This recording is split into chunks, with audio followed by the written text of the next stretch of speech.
Muita paz, muita luz a todos.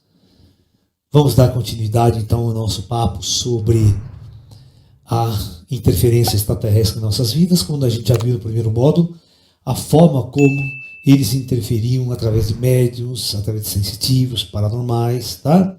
Então agora a gente vai ver, né, uma coisa muito interessante. Vamos ver sobre abduções, ó, implantes,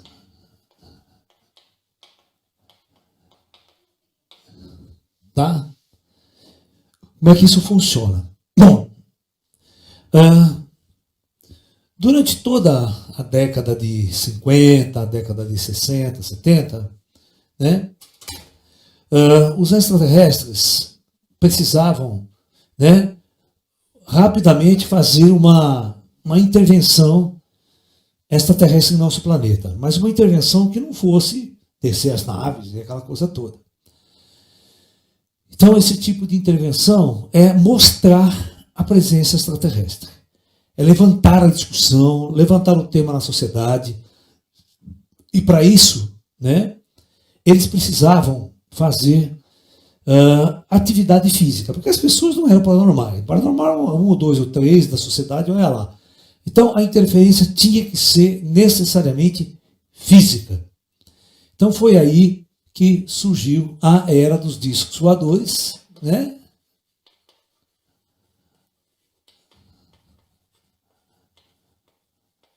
Voadores e a necessidade de abduções.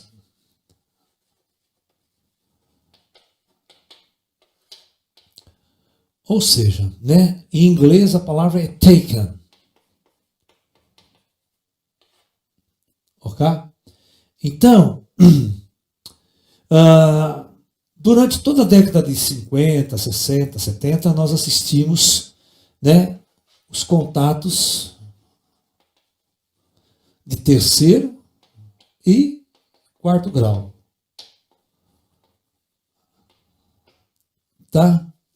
Então, nesses contatos de terceiro e quarto grau, né, era uma forma muito mais contundente do ser humano entrar em contato com os extraterrestres. Mas o que é fato interessante é o seguinte: todas as abduções e contato de terceiro e quarto grau só foram dados, né, presta atenção, para pessoas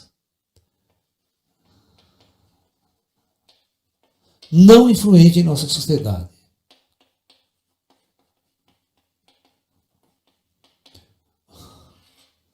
Nenhum cientista foi abduzido, nenhum político, nenhuma autoridade, apenas pessoas simples, humildes, eram escolhidas para esse tipo de experimento, e essas pessoas depois vinham contar à sociedade, contar sua experiência.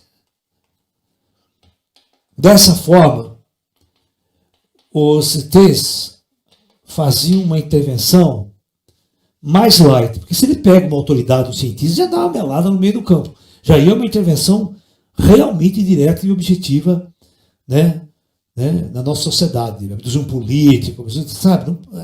Aí é complicado.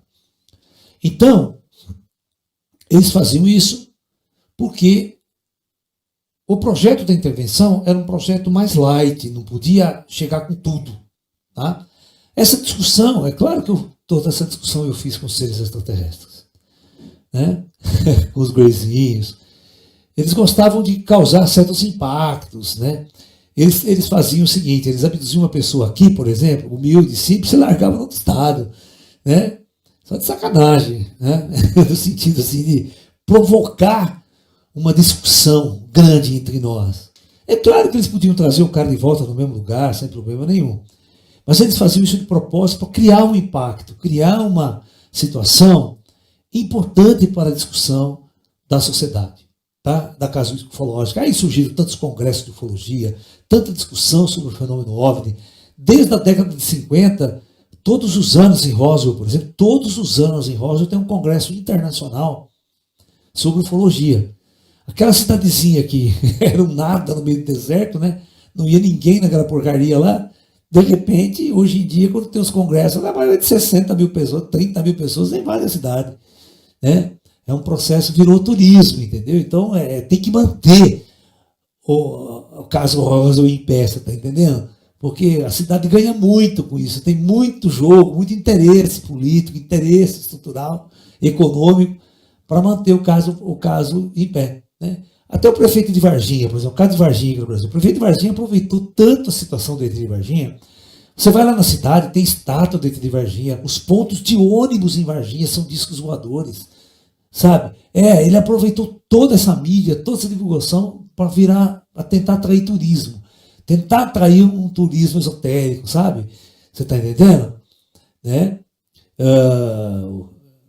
Eles deveriam ter feito uma coisa, né?